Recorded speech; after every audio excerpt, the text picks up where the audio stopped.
Last thing, Trent Williams still unresolved. And I think from his perspective, he wants this done by tomorrow. Either he gets his extension by tomorrow or he gets cut by tomorrow so he can be a free agent right when legal tampering period starts and there can be a market for him and a bidding war for him and he can get the most money possible. Do you think he's going to get what he wants one way or another? Now, the context here is on April 1, the Niners have to give him $10 million guaranteed. That seems to be kind of the deadline for something to happen. The Niners could say, you know what?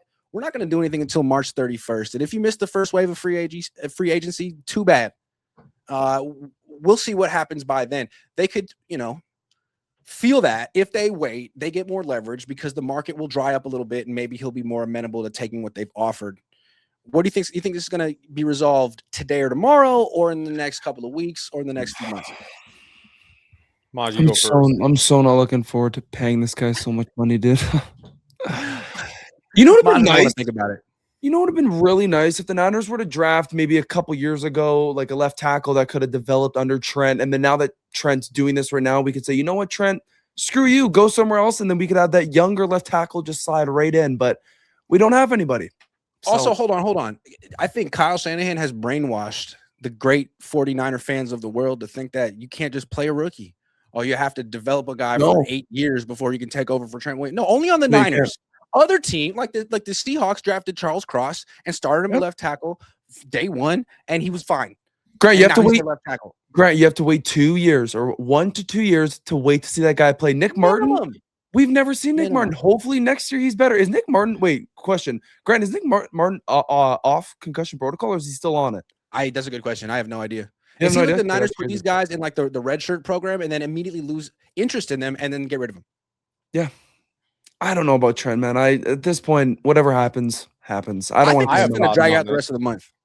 100%. I think this is gonna go on for a long time. Stupidly. The thing is, and Grant knows this too, and Maj knows, he has him by the balls. They can't release him because if they do, don't they eat a $35 million cap hit and they only save $5 million in cap hit? They can designate it as a June 1 release and save about $25 million this year, but then they have some dead cap next year. There's things they can do, but it's not ideal. It's not ideal. So they're just going to give him, they're going to keep eating the cap hit and push it down the road. Like he has them by the balls. He's not getting released. They don't have a succession plan. The way I look at it though, is he has the football side of the organization by the short hairs because they value him so highly. But if business people are making the decisions and they don't really see themselves in a Super Bowl window, I could see them saying, you know what? I don't really care that Kyle Shanahan's going to have sleepless nights. Like I'm not giving a 38-year-old left tackle another fat payday. I'm not going to do it. I would respect that. I'd respect that. But then again, you'd have to take a tackle in round 1. You'd have to keep your round 1 pick. And there are some tackles that might fall to them. I wouldn't hate it, but like at the end of the day, you're putting Brock under even more pressure if Trent gets he's already injury prone. Trent is getting older. He did take a step back last year. He does miss games every year. I mean, you could say, hey, Brock, sorry, this guy's not going to be as good as Trent Williams immediately. But in a year or two, Trent's not going to be around anymore. This guy will be. And this guy might be there every single week as opposed to Trent, where it's like sometimes you're going by and be like, hey, man, you got it this week? Can you strap it up? Or what do we got?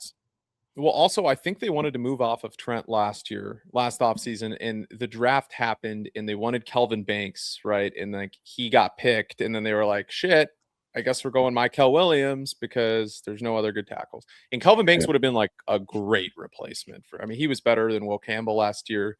He's a franchise left tackle. Like I would have loved that. I think that's what they wanted. Problem is they didn't lose enough games last year. So, hey, the benefit of them losing a lot of games this year is next year's draft is a super draft. So I'm just saying there's no downside to sucking next year. Yeah. Well, except you might get fired or. But there's no downside to me. There's a downside to John Lynch. That is true. All Day Everyday Kim says, thank goodness for Max. He didn't end up in SF. He wouldn't fit in the Niners. He's too much of a bruh for frat boy country club Cabo Click Bros. And on that note, it is time for me to check out. I got the late checkout here, but they kind of kick you out at 2 o'clock. So I need to wrap it up. Guys, I thought you guys were terrific today. We got 1,800 people watching, which is nice. That means that free agency is around the corner. Things are going to happen. Get ready for Romeo fucking Dobbs, baby. That's right. Watch out, Seattle. Here comes the next version of the Niners offense that's going to score 6 points against your ass. Let's go. 9 points. 9. I'm betting 9.